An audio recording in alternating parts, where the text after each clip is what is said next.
Premier League, round 7. Arsenal versus Manchester United.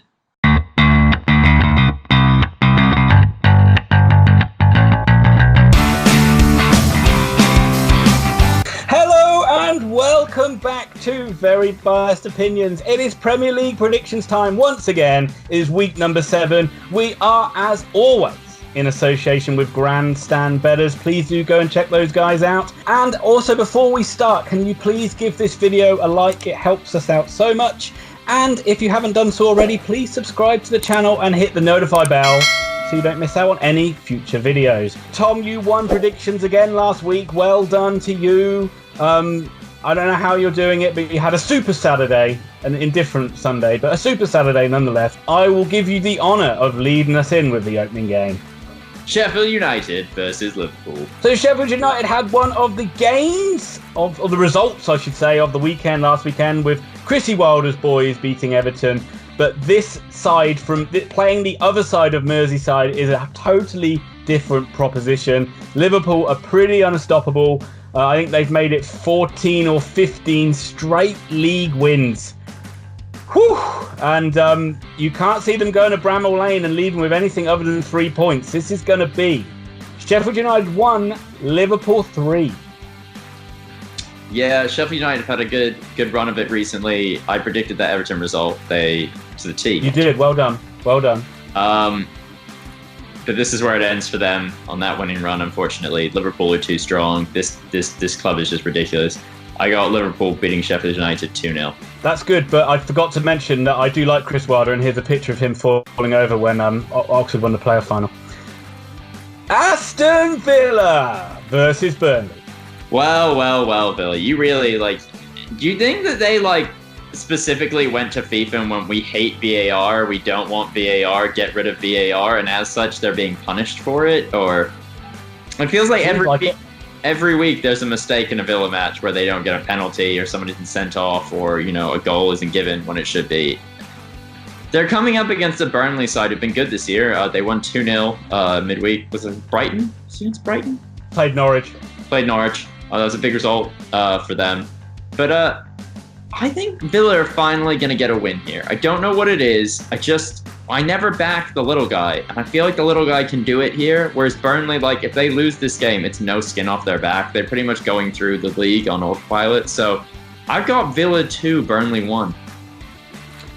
Well, here's a take on Villa. So you could say they're unlucky with VAR and all that, and they have been, but how much favour do they need in a game? That's against West Ham now and against Arsenal, where they've been playing against 10 men and they've not been able to get a win in either game. Burnley have been too good and too strong this season, although I do see this one being a draw, and I think it's going to be 1-1. Bournemouth versus West Ham United. Not just West Ham United, Tom. Man United slayers, West Ham United.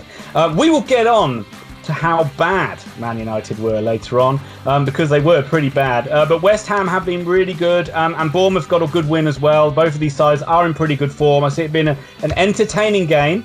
But I see West Ham winning it, and I see West Ham winning 2-0. Yeah, Bournemouth, they've reached a heady height 6 matches in. I think they're near the top 4, maybe 5th or 6th to be fair. But they've played well, and they really have. But they are just a shambles at the back. And that is an Eddie Howe specialty, is these teams that just seem to fall apart at the back, where the attacking play is brilliant and the defending is poor. West Ham have been really good this season. They stabilized after a bit of a shaky start, and they're a good club. And when you look at their players, you're like, oh, this team should be doing better. I think they're the 20th richest club on earth as well. So it's not like they don't have the financial backing to be as good as they are as well. I think Bournemouth are going to lose here at home. I think they're going to lose 2-0. It's very Bournemouth to go out, win 4 or 5 matches, and then literally lose 4 or 5 matches. And that's what I see happening here. So I've got West Ham 2-0. Wow, I'm shocked. He's usually a Howe backer. I do love Eddie. Yeah, I see the usual things have come out about Bournemouth saying that they might finish in the top 4 this season. It's like, no, they won't. No, they won't. They've had a good run. They'll have a bad run. They'll be lower to They'll be lower half to the middle of the table. Chelsea versus Brighton and Hove and Albion. Oh no, not 3 of them. I really like Chelsea this year. This might be one of my favorite teams to watch and one of my favorite teams to follow. It's hard not to think that Frank is a charismatic manager, and that's playing off on the players quite well. He's also a football guy. He comes from a football family. He knows what he's doing. And this Chelsea team, despite some defensive deficiencies, are really good. And they almost got a result against Liverpool. You could argue they should have gotten a result against Liverpool. Tammy Abraham missed a sitter and a couple other chances. Brighton, on the other hand, have improved. They're definitely not the relegation fodder we expected them to be this year, but they are still not a top half of the table team. I think Chelsea, on any given day, just ignite. And I don't know what it takes for that to happen, but I see them winning this game 3-1. Yeah, I think we talked about it off camera that Brighton, they look more like a Premier League side this season rather than a Championship side fighting to stay in the league like they did under Houghton at times last season. But I feel they might need a bit of Chris Houghton back to the wars against this Chelsea side, because I think they're clicking and they're looking really good, and they've certainly got a lot of goals in them. And I think Brighton might just be a little too open in this game. I think Chelsea will pick them off. I see it being a big win. I'm going to go 4-1 to Chelsea. Woo! Ian. Crystal Palace versus Norwich City. Thomas, the Eagles are coming. Well done remembering this week. And they're playing the Canaries. It's the Battle of the Birds! The Battle of the Birds. Who would you back in a fight between Eagles and Canaries? So you think it'd be the Eagles, but I feel like I'm leaning towards the Canaries. The Eagles came very close to winning 1-0 against Wolves last weekend, but some kamikaze defending at the end with a guy trying to diving flick header a ball away at the end. They would have won 1-0, and that would have left them on 10 points and would have left them near the top half of the table. But there's still a lot of question marks about the goal scoring of Palace. They just seem to struggle and labour in every single game that they play. Norwich have been exciting. They've been a breath of fresh air. And I don't know why. It's probably because I like Roy Hodgson so much. I think Palace are going to win this, and I think they'll win 2-1. The Eagles almost did it last week, but they flew too close to the sun, singed their wings, and got burned. The Canaries, on the other hand, went down the mine, smelt the toxins, and fell over dead and lost 2-0. This is a team of two dead birds, and I'm pretty unenthralled by the occasion in general. Palace are terrible at home. I think they're going to be near the relegation zone all season this year. They don't seem to be able to put it together. It's their mediocrity is actually dragging the whole team down. And a lack of investment, I think, in this squad is keeping them from moving up or, even staying level at what they should be. I've got Norwich to win this one 2-0. I think that just one final thing on that for the Eagles. I think it could be a thing if they've had a decent start, but if they have a poor run, it could very easily turn to getting rid of Hodgson to try and freshen things up. But I think that could be one of the worst things that they do. I think that'd be a really poor decision because Roy Hodgson is not the trouble at this club. Hi guys, it's Tom here. I really hope you're enjoying the video. If you could please subscribe to our channel if you're enjoying it, that'd be great. Hit the notifications button so you can stay up to date on all the football news that we've got. Have a like, have a click. Please also follow our social media. I am very hot on that. Ian does nothing and it's all me. Again, please look at Grandstand Bettors. They are a fantastic tipster website that know a little bit more than we do. Please have a look in the description. We always timestamp everything. And now, without any further ado, let's get back to all the good stuff. Tottenham Hotspur versus Southampton. Just do it. Just do it.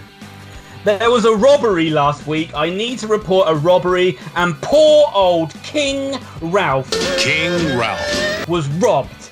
Southampton were robbed against Bournemouth. They should have got something out of it, and there's only one person that's been paying the price, and that is King Ralph. He's seething all week. He needs to get back to winning ways, and what better team to do it against than Tottenham Hotspur, a side who are floundering, absolutely awful, lost away to Leicester. They're all over the place at the moment. I think they had a poor result in the Champions League as well. Come on, the Saints. Let's go there and win 2-1. Who even cares? 2-0 Spurs. Oh, look at that, folks. He's given up. He doesn't even care. And speaking about teams that have given up, it's Watford playing away to Wolves. Is that a damning indictment on Watford's last match, Ian? Oh my lord. Has there ever been a worse performance in the Premier League? Wigan a couple times, I think, but that's about it. I think Man United a long time ago beat Ipswich 9-0. I think that was tied. I think an 8-goal margin is the record for wins, and it's happened like 4 times. Yeah, I'm really worried about both of these clubs, to be totally honest.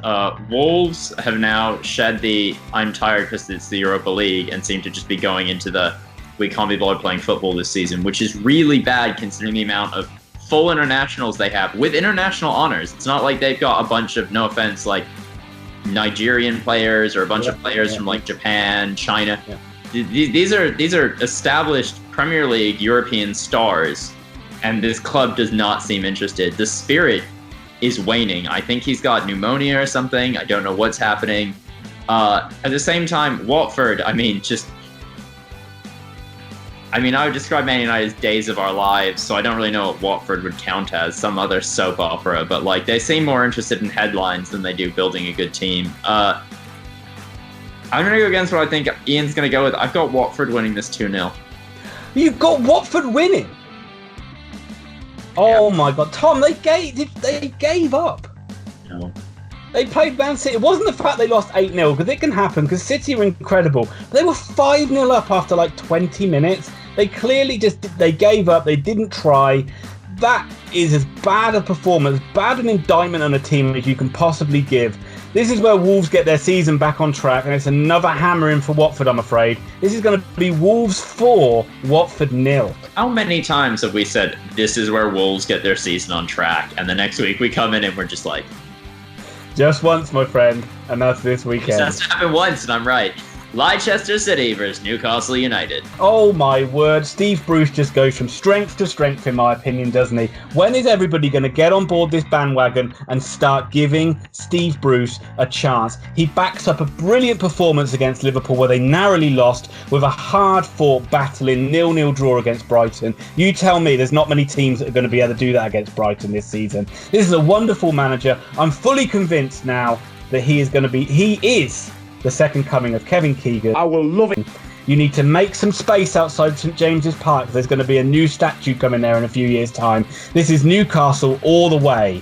2-0 for the Geordies. You know that if they commissioned a statue for Steve Bruce, his nose would be straight in the statue. You just know, like, in an effort to make it look nothing like him, because that's what they do with football statues. You have, like, a straight nose and a slim, trim figure.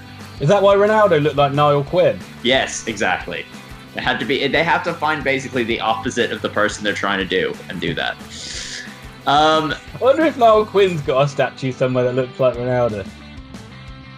Look at this great Ronaldo statue. Why is it Ireland? Niall Quinn's got like a painting in his house and it's just Ronaldo lifting the Champions League. Topless. Obviously topless. Riding a unicorn. Back to the football, I think we're supposed to be talking about. Yeah, maybe. Newcastle are a joke of a club. Leicester City are a lot less of a joke of a club. They're not taking top 4 despite what people at the BBC may want them to do. I've got Leicester to win this one 2-0 though. Everton versus Manchester City. Before you go any further, Tom, we have to make an announcement because it is official. Everton are our club in crisis. Wow. Look at the wheelie bin on fire being thrown around by the teams in the Premier League. This is so entertaining. I can't believe I found another club to hate as much as I hate Arsenal, but go on. Invest 150 to 200 million pounds in shit European talent. No.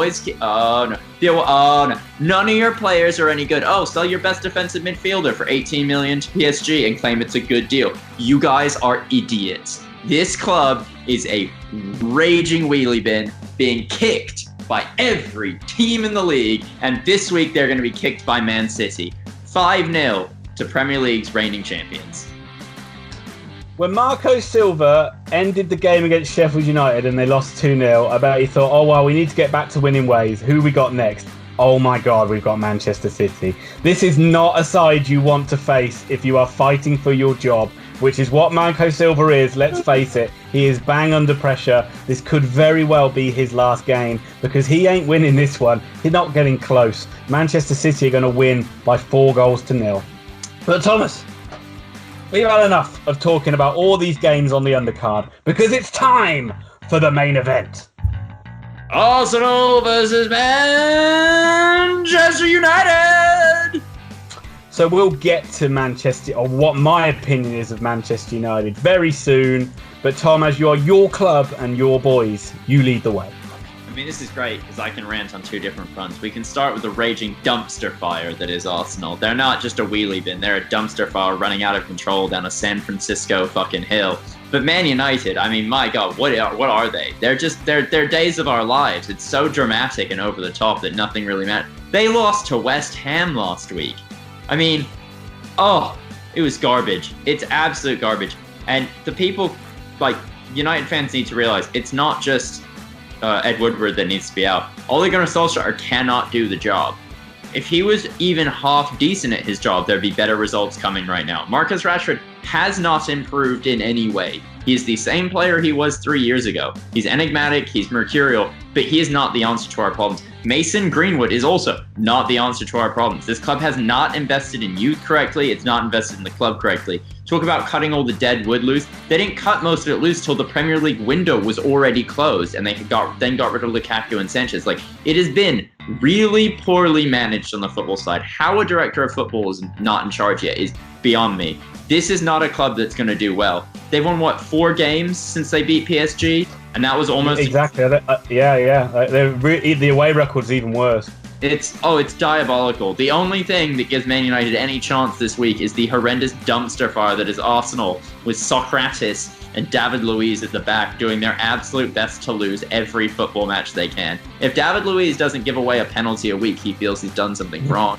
If Socrates doesn't forget to run or handball it or just literally go MIA in a match, he gets a paycheck.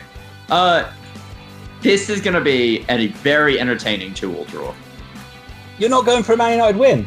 No. Well, that is a sign of weakness if ever I've seen it, folks.